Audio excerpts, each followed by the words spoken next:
Two, three. Let's get some more. Have your hands. Get some more.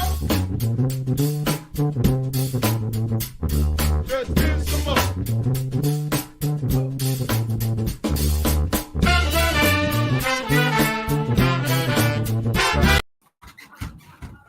Well, hello. Welcome to my whiskey den. You could probably tell that I am by myself tonight so far.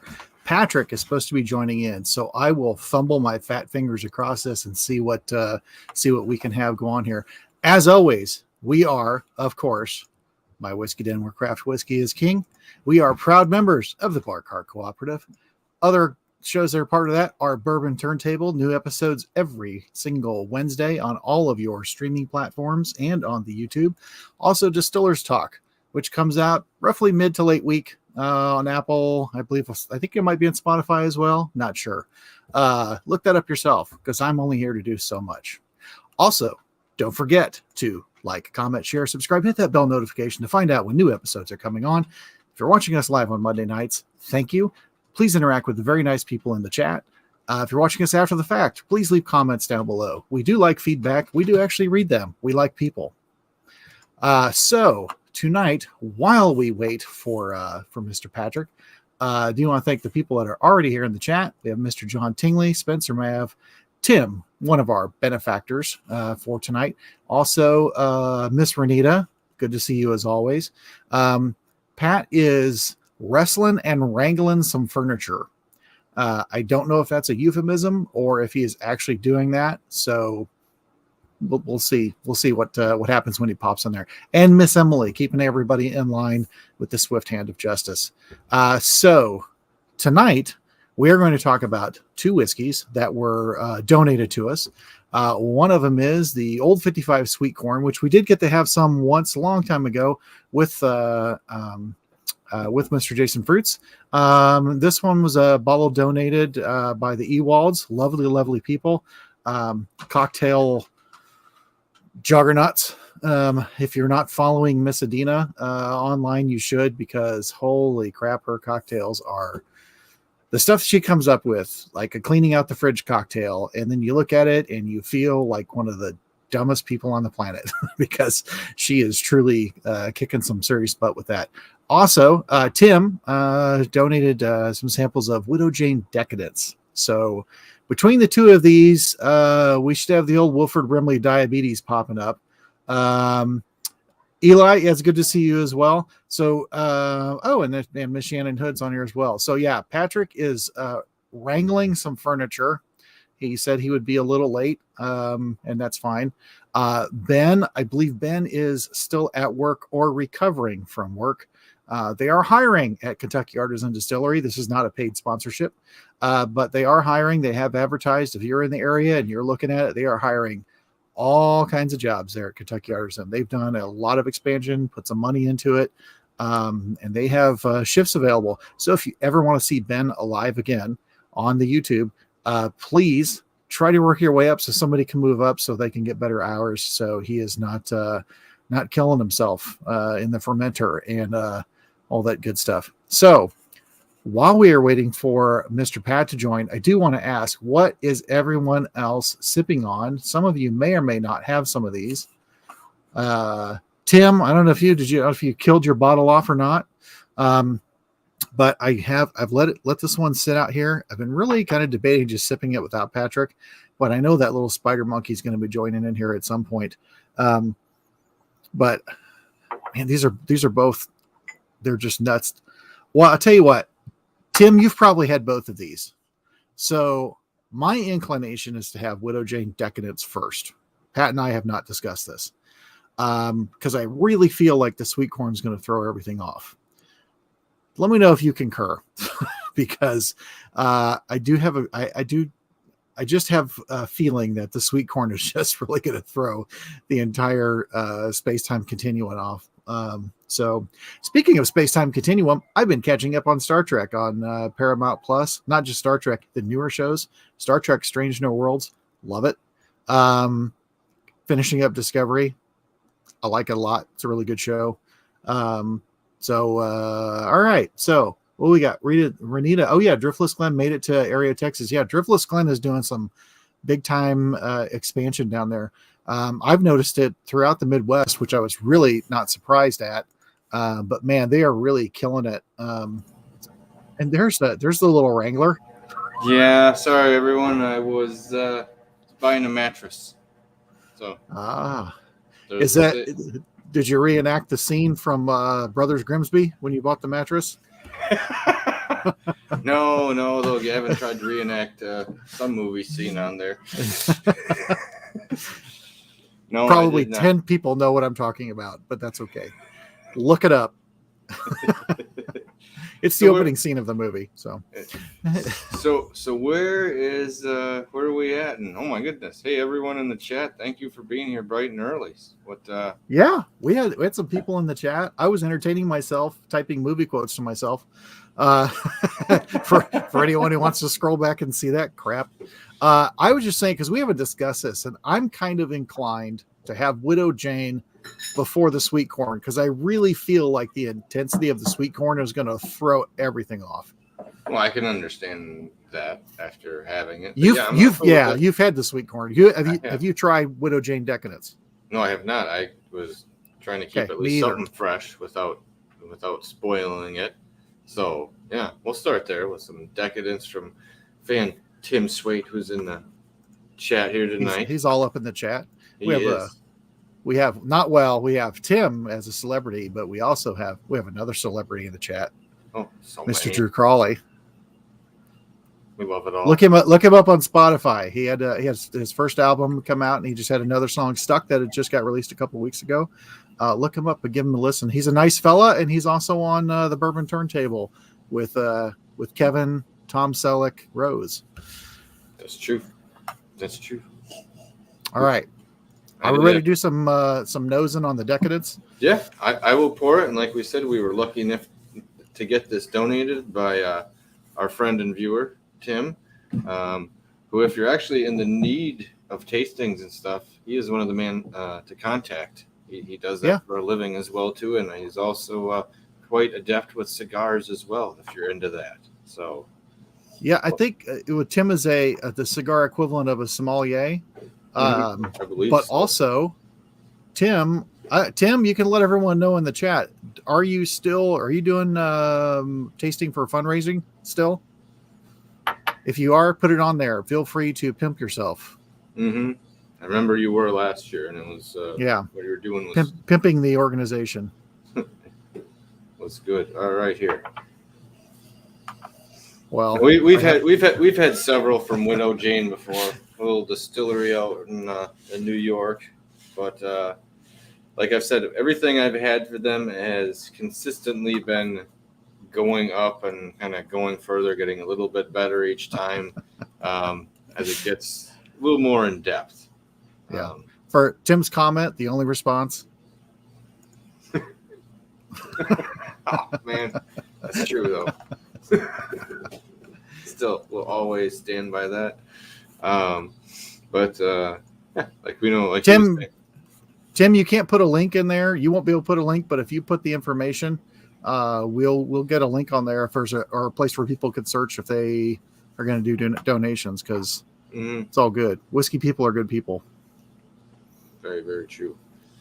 All right, so this is batch 2 of the Decadence, bottle 1929 and bottle year 2020. What a good year! What a great year! So yeah, they take their 10-year-old bourbon and then they finish them in barrels that held New York Crown maple syrup. I've only heard about it until I met Tim. Tim came through Kansas City and met him and got a sample. Mm-hmm. Oh, I had none. This is it's interesting because if you went to said Crown, and there is like a softer. There's a softer edge. I know. You know what I mean? Like it would have taken me a while, but I don't know if it would have gotten to that same spot. Yeah, this ain't knob maple, folks. Oh no, it's not. It's interesting because the nose on the first part of it. Sorry, let me get back in here. I want to say it's bold, but it's, I don't know. It's strong. It holds up. Rich, dense, kind of a dense nose in the middle. Yeah, I get the vanilla and caramelized sugar, but it hits me kind of like when I've used the Cuban rum in place of vanilla. Oh, which yeah. I basically do that every time. There's just that little extra sweetness and the nice alcohol-y vanilla that goes along with that. I was gonna say, you get, like you were saying, you get the sweet notes on the edge, like the caramel and the vanilla and stuff, but like almost it feels like my nose is pulling into like a dense ball of like flavor. Okay, you know what else it hits me of? Have you ever cooked walnuts? No, it's been a while, but yeah. I get what you mean, because there's like that shell of a nut note. Yeah. That's hidden almost for me underneath a little bit of a. By the description, I would expect a bitter chocolate and like a milk chocolate. It's not like, it doesn't smell real bitter chocolate on the nose. No, it's like from the description, you're expecting. You're expecting. I'm thinking, oh God, this better not be like knob maple or one of these other ones where it's just sweet to be sweet. The notes are there, but it's not. And Lisa Wicker, I would not expect her to put out anything offensive or aggressive to the senses, but still, it's nice to know that it's not.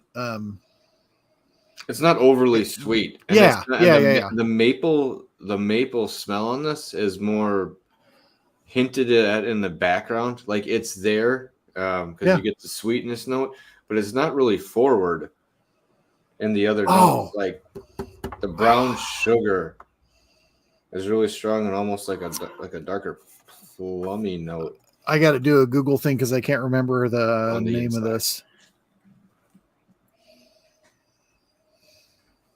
Yeah, was I right? More like a milk chocolate with like a. Yep, I was right.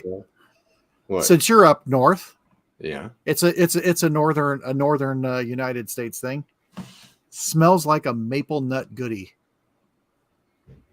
Have you ever had a maple nut goodie? I don't think so. Oh, it's straight up diabetes. Yeah, it's a candy. It's a candy that's like, I think it's a Minnesota. I think it's out of Minnesota. Yeah, it is. It's a Pearson's. And we would get them down there in Iowa, but okay, all right, Shannon. Since you've had Widow Jane and you've had a maple nut goodie, what do you think of that assessment? Well, she says she likes them, so it sounds like you're on the right path at least. Or Shannon has a sweet tooth. That's true. All right, I'm sipping on this. I don't want to wait anymore. Yeah.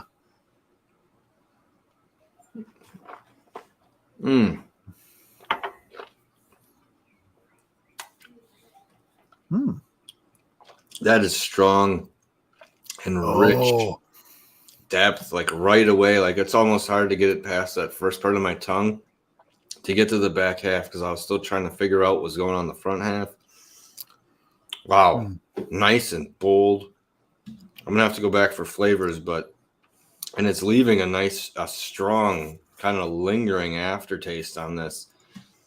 Wow, this is just fun. This is the first one that's actually kind of grabbed me and shook me for a second and kind of left me thinking about what's going on rather than being so subtle. It grabbed me a good one. There's a little bit like it reminds me of like an old fashioned candy. Cause there's the vanilla and there's like a little cinnamon, but almost that little bit of root beer, like on an old hard candy. I got to do this again.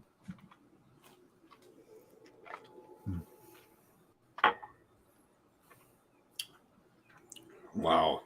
It's not as bready yeasty as I would usually go with, like the Fat Boy tasting notes. Oh, fruit. Yeah, go ahead. No, I'm just getting like a blast of fruit. Yeah, like some and like in the middle, like it reveals but like a this little- filling, like a fruit filling of a candy. But Oh. and I was getting a lot of that, but I wasn't getting as much kind of bready notes. But as far as like jammy, strong notes, Yeah. a lot. Oh my God. Pop-Tart filling.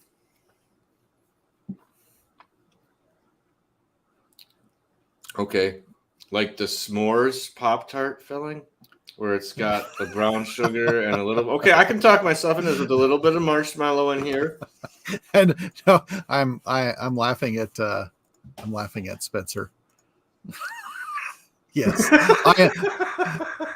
I am what's known as high functioning, Spencer.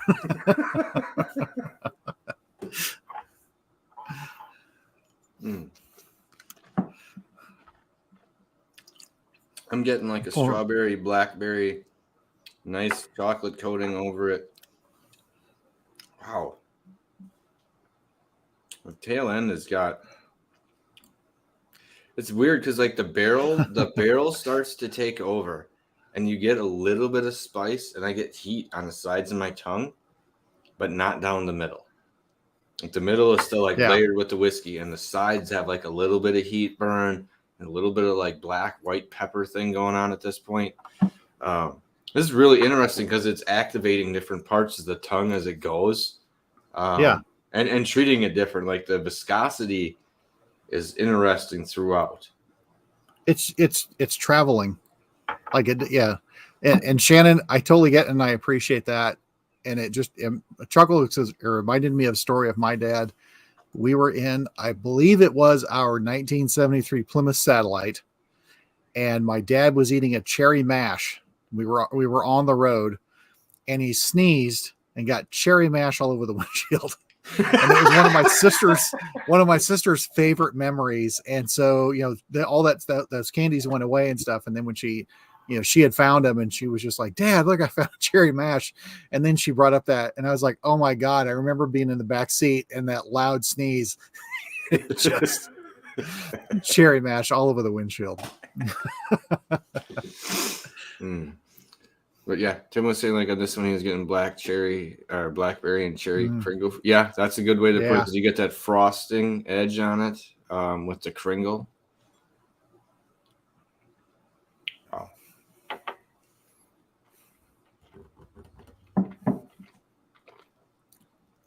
Yeah, it's neat because the front end when you first get in your mouth is very like silky, and it feels almost. Like the first bit feels a little light, and then the viscosity as you're pushing it around your tongue, it like picks up as you're moving it.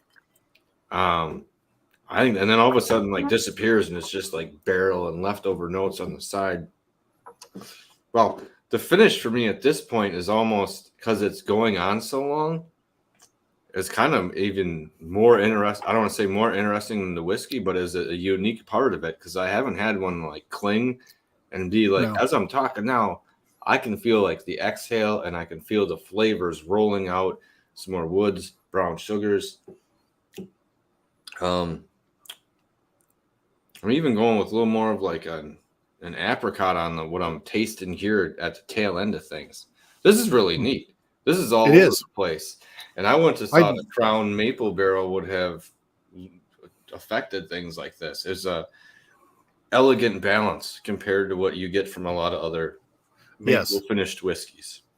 I would very much like to have this with a variety of chocolate squares going from milk chocolate up to different ranges of dark chocolate. And then I would like to also do that with melted chocolate to dip fruit in and then have with this. Oh, okay. Yeah. Okay. And I would like you to sit on my lap and feed me. No, I'm just kidding. Well, I mean, depends on how much you pay me. But I got a crisp 5 in it. I'm a good dipper. I've done fondue. That's before. What I heard. I've done fondue before. But no, I think that when you start saying the chocolates, I think that would be great. But I think that would make for a really heck of an evening. But I'd almost want people to have like a little bit of it beforehand, then get into it. Yeah, I totally get that cedar, and then that there's that bitterness at the end. I really like that. Tim, the benefactor. Yeah. And Nice. And I'm going to say on this too, yeah, that does sound like a good Christmas thing. If you were lucky enough to have this release or another one coming up, that would be a really good thing to do.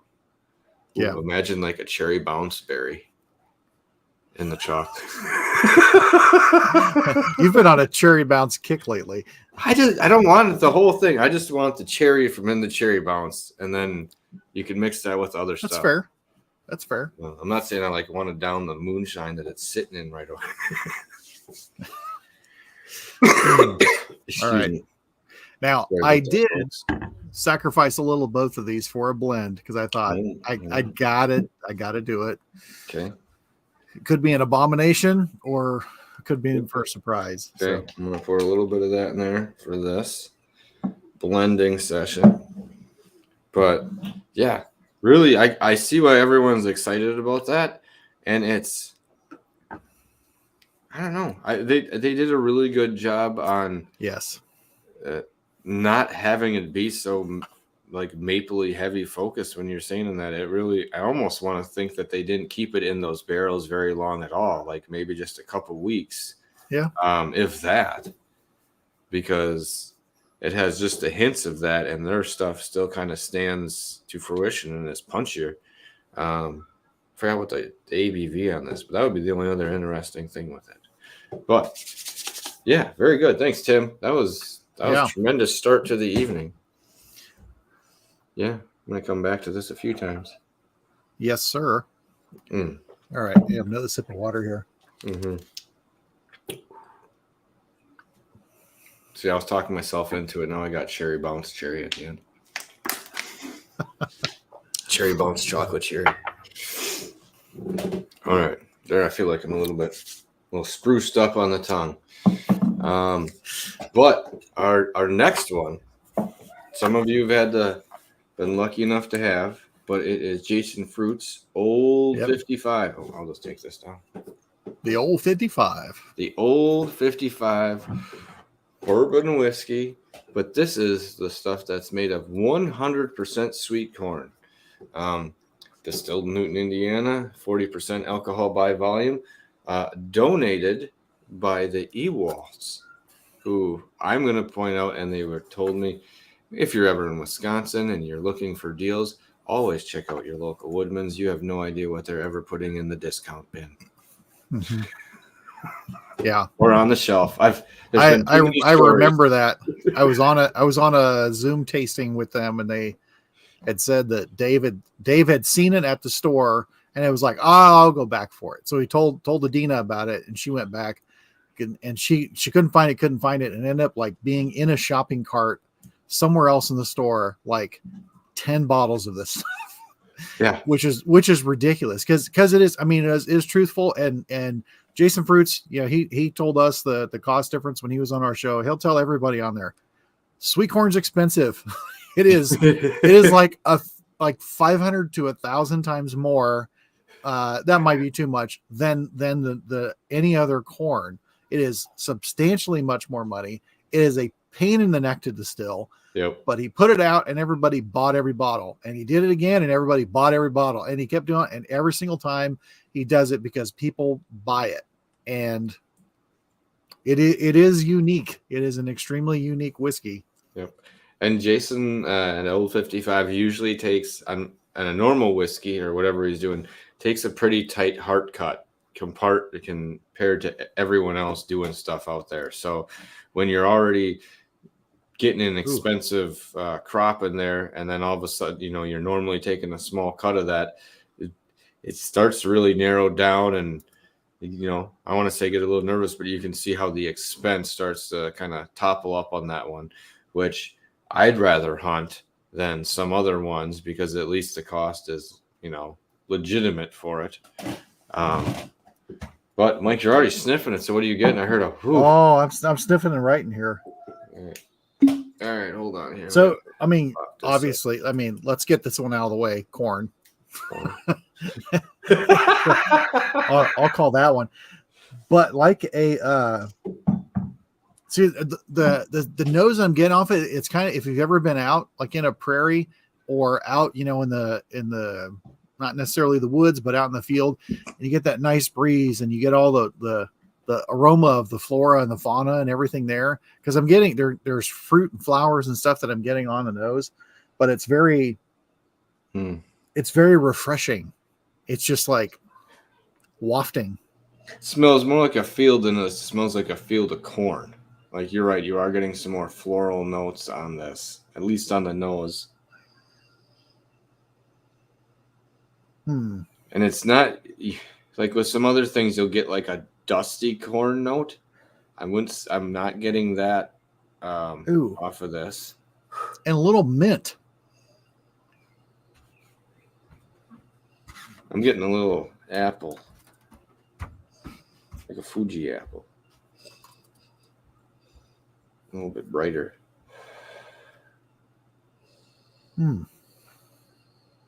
Wow, this one is tight and a little bit dense to unpack as well, but it's because it smells very clean. But then you do notice other things going on, but it smells like the other one with Decadence was like a little bit bolder and aggressive on the nose. This one, you have the time when it's lighter to really start pulling into it. A honeysuckle, a lemongrass,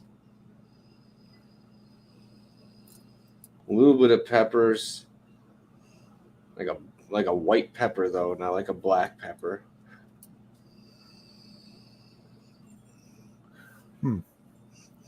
And almost like for me, when I'm doing the lemon, I don't know if I want to call it like lemon, but the meringue on a lemon meringue pie, just the meringue part on it, because it's got that little bit of a cooktop to it. Wow, it's kind of neat. You're already tasting it. Look, you can't even. Damn right, buddy. I mean, I've had this before, but it's been a while, and I had the fortune of trying the cast strength of it. Like, roll your eyes clear in the back of your head.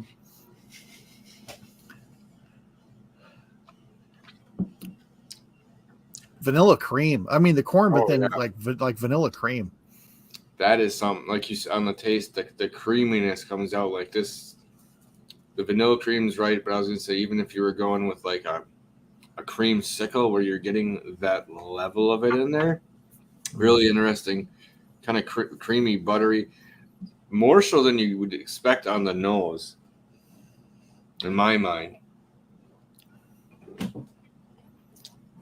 A little bit is legit biting into like buttered corn, like the summer state fair corn. Yeah. Yeah. Go into a diner, Spencer, and just say, "No, ma'am, just the meringue," and then report back. Just hold your hands out like this. Yep, I do. That's what I'm saying. Yeah, I would like it to go, please. What you should do is you should ask it separated on 2 different plates. I don't like my foods to touch, especially with pie. And then pour out your own Glencairn of whiskey and sit down and have it. Yeah. Put a straw in the meringue. You always want to be that person that people talk about. Remember that day the guy came in? Yeah. Remember that guy that put the meringue in his pockets? Yeah. Napoleon puts tots in his cargo shorts, and you put meringue in yours. This is it's brighter. This has got a lot of excitement. The viscosity on this is neat as well too. Much lighter, still coating. Decent coating on the tongue afterwards. These very different. This is just so light compared to the other one holding on. But this is doing a good job even covering that up even afterwards, even though we had a couple waters. Wow. I'm gonna save a little bit of this because you know what I want to do with it? I'm gonna have it with some Iowa peaches and cream sweet corn. Okay. Okay. I can see will. that. I'm going to do that, and I'm going to report back. I just want to see if it's a corn overload. Mm. Yeah, I don't want to say simple, but I'm going to say really maybe 6 notes, maybe 7. Yeah. They're very solid, rich, Yeah. sublime, kind of like a buttered popcorny experience. But I mean, I don't know. And I mean, I'll say Friendly. just to get it out of the way, because I've had when I've talked about sweet corn with people, and I've had it, and it's the MSRP or or what this bottle goes for is like 130, 140 bucks. And it's strictly because of all the cost involved with sweet corn. It is Jason's not he's not making cha-ching noises every time you buy one. It's Yeah, people buy it, and then people are buying it, and he makes it, and you are tasting something that is unique. And you can look up the cost of sweet corn per whatever it is that they sell it by, by whatever I'm sure there's a standard measurement for seed. You think I'm from Iowa, you think I would know that? bushel. But no, it's not that. It's there's no because there's like a range. But if you look at it and you look at and compare sweet corn versus corn, you'll go, oh, holy crap. There's no wonder. Oh, well, yeah. I mean, that does, like I said, it doesn't make, it's one of the ones where you look it up Yeah. and it makes sense and you're like, okay, well, Yeah. I And guess. Jason said it's a pain in the ass. Oh, yeah. It clings to things. You have to clean extra It's hard the afterwards. it's the rye of corn. Yeah, he was not happy. Yeah. But I'm glad. Well, he yeah, made Tim. it. Oh, Tim brought up a good point, which actually that's a really good point. But like Honeycrisp apples, I mean, this was an older interview on Distiller's Talk, and they talked to he's an apple guy. He's like, he's an apple historian, talks about heirloom apples and stuff. And they said like Honeycrisp, like because apple brandy, that's why there was a lot of apple trees. yeah. And there was a story that the trees that Johnny Appleseed was planting were trees for apple brandy. I don't know what the validity is of that. Seems to make sense because there was a lot of people making it. But they said like Honeycrisp, that's you don't want to use Honeycrisp for an apple brandy. It's because of the sweetness and the sugar. I guess it throws stuff off, and yeah. But there are certain apples that you do want to use for apple brandy, but which is too bad because man, Honeycrisps are awesome. Oh yeah. Well, like I was talking with someone about just brandy in general. I was like, well, what do you think if you made a brandy out of cotton candy grapes? Where do you think that would go? Right to your toes. You have to pick between your left toenail and whether or not you want to have a second drink. Choose a toe. Yeah. I'm at an age you can lose it. It's done its job. The only thing it's doing is letting me know where the bed is now. All right. So the sweet corn, really interesting, kind of plays into its own statement of the sweet corn, the butteriness, the richness, creaminess, a lot more popped out on the actual flavor than the nose. But I thought it was a really, really interesting bourbon. That's a different one to sit down with, but it's a subtle one to sit down with.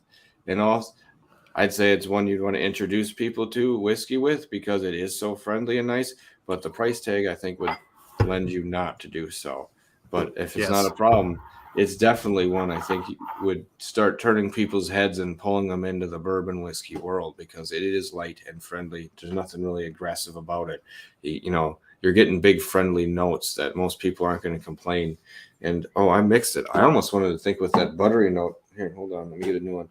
I was wondering if I was getting into almost like a little bit of an Irish whiskey because of that butter note.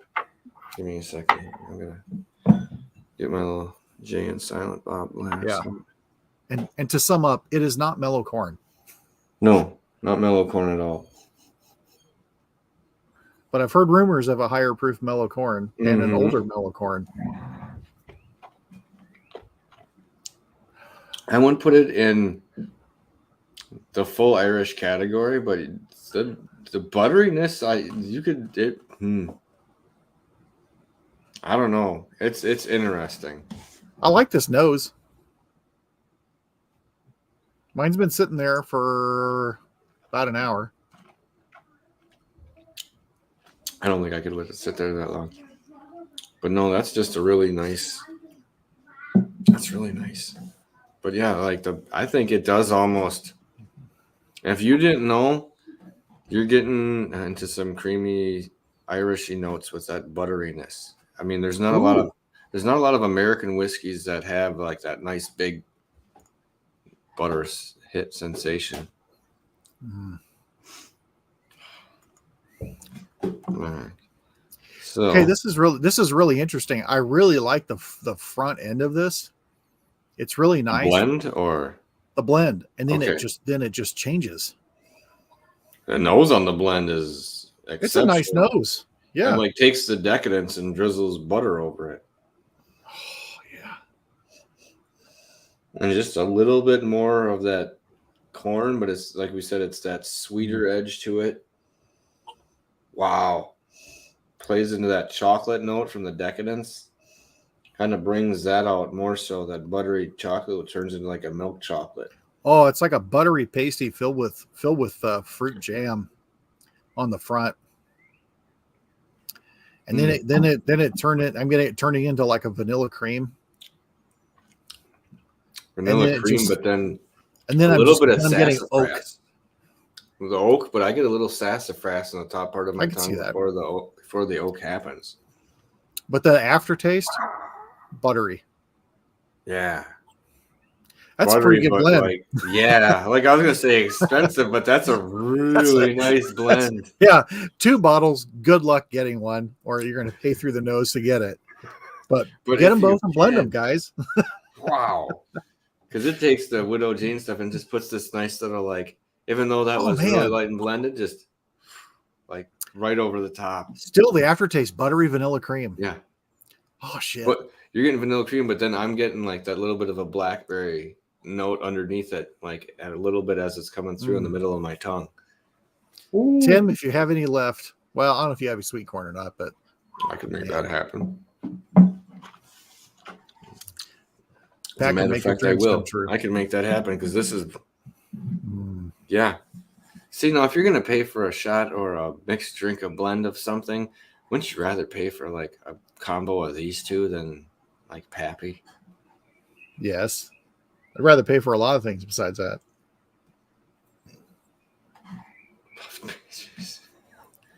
That's true. Tim was saying it moves the Widow Jane into a puff pastry area. I gotta hurry up though. I almost finished that one.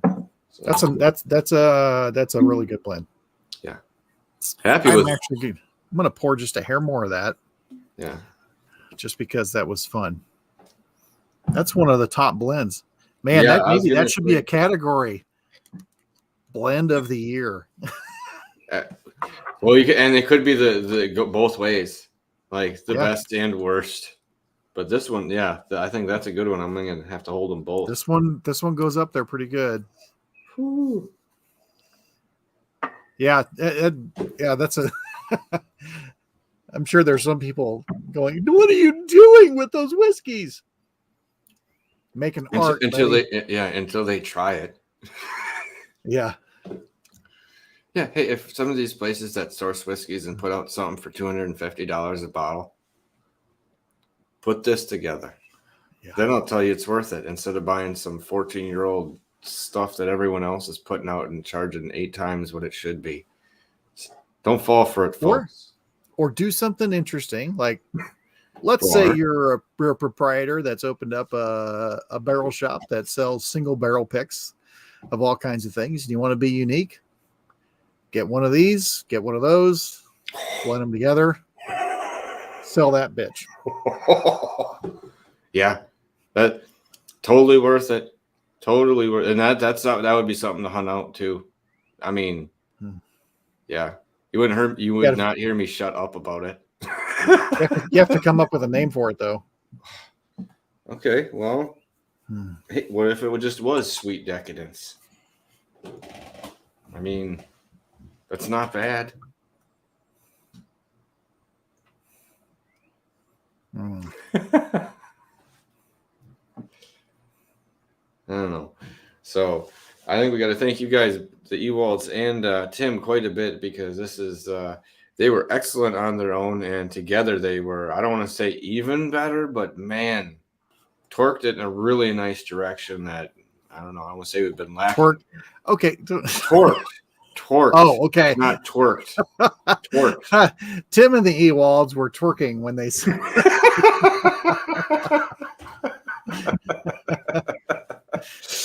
Please do not send videos. Yeah. But yeah, fantastic. Yeah, Tim made that. I have no problem talking to the both of them because boy, oh boy, that's it's worth it then. I gotta think it would be. I think it would be one of those things where you'd have to like. I think Lisa's probably got an open enough mind, but I think you just have to give it to her and say, "Will you just try this?" and then have her try it. And Jason, same thing with Jason. Then go, "Okay, you know what I did." Yeah, because Jason would probably think, "Oh shit, I got to make more of it." Yeah, he's like, now I gotta keep a hold. She gets a case now. Damn. Yeah, exactly. So, no, but nice. yeah, I really enjoyed this. So yeah, that's a good one. Really, really good. It is good times. Coming up, I think we have some more reviews. Mike and I are going to hit up in the next little bit.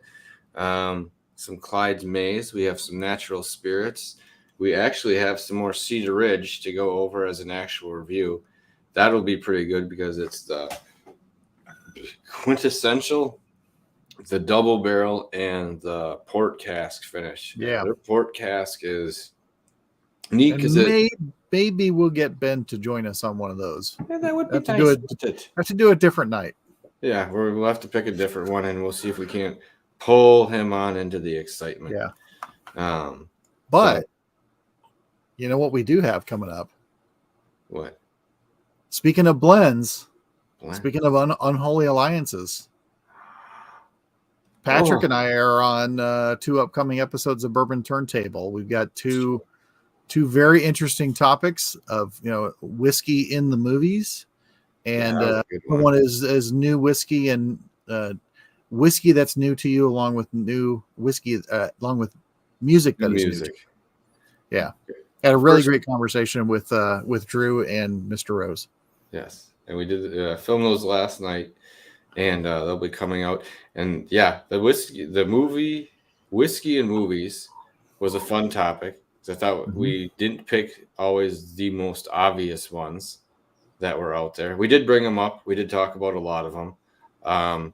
But then also the soundtrack thing. Yeah, and that's just soundtracks. It's hard to say. Pull the stick up. That might be a whole nother show. Just because that just is like only name 3 soundtracks. Yeah. And I think it was also a composer, so that you weren't just focusing on just that. And let's be honest, I think we all have agreement. John Williams just absolutely fantastic. Yeah, you kind of have to put him in there. When you're doing it with movies, it's it's hard to. I don't think you can argue it. Like I said. I'm glad he got a Lifetime Achievement Award while he was alive. Yeah. There's not enough people that see that in their time. And I was like, no, man, you look back on culture and you impacted it like almost every goddamn year. Yep. You can hear the like 3 beats to like a lot of songs and know exactly what's going on.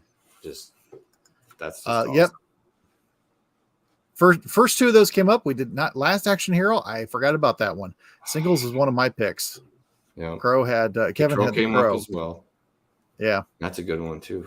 Last Action. Yeah, yeah. See, that's what I mean. There's a lot of other really good ones that popped up. So stop over and watch that. Watch that one. That should be on Wednesday.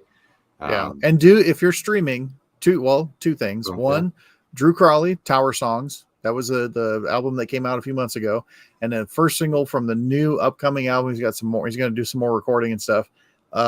Drew's a good guy. We had him on the show. He's on Bourbon Turntable. He's a really nice guy. He's some bitch is half my age. I know that feeling. but he's doing Drew's got he's got great stuff.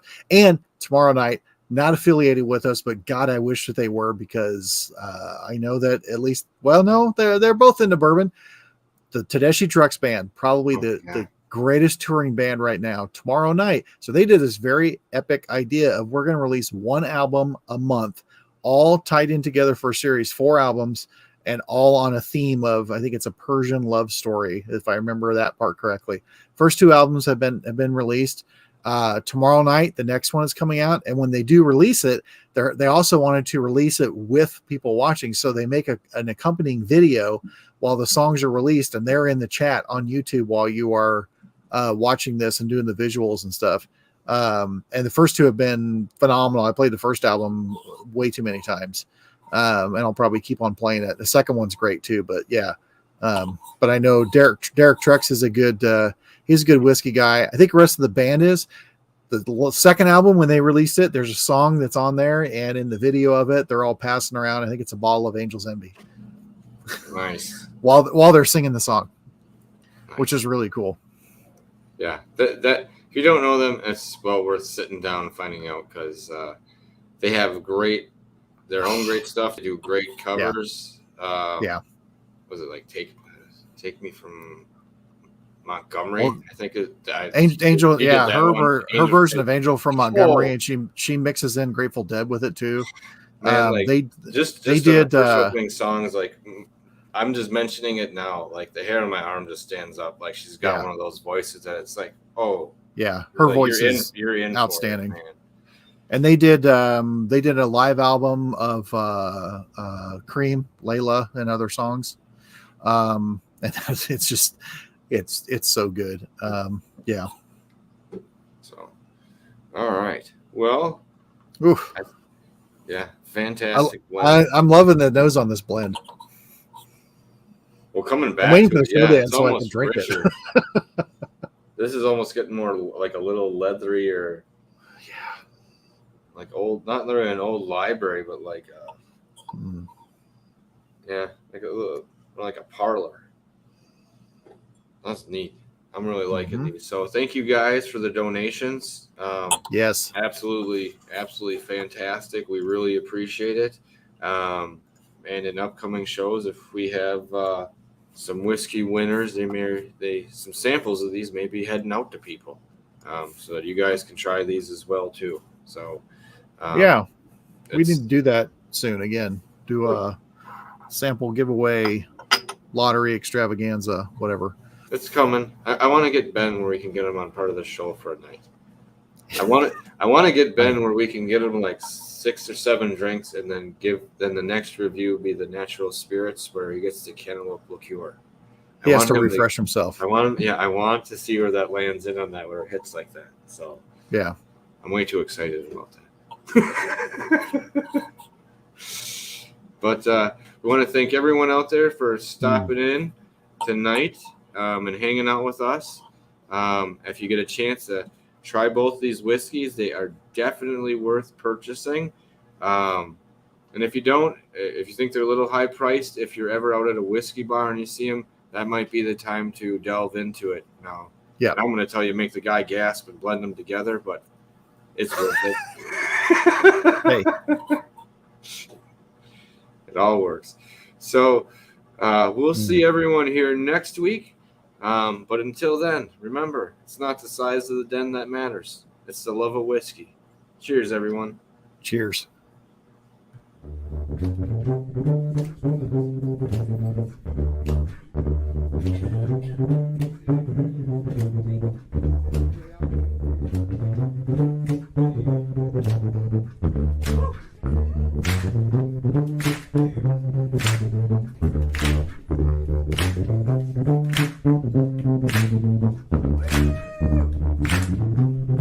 What?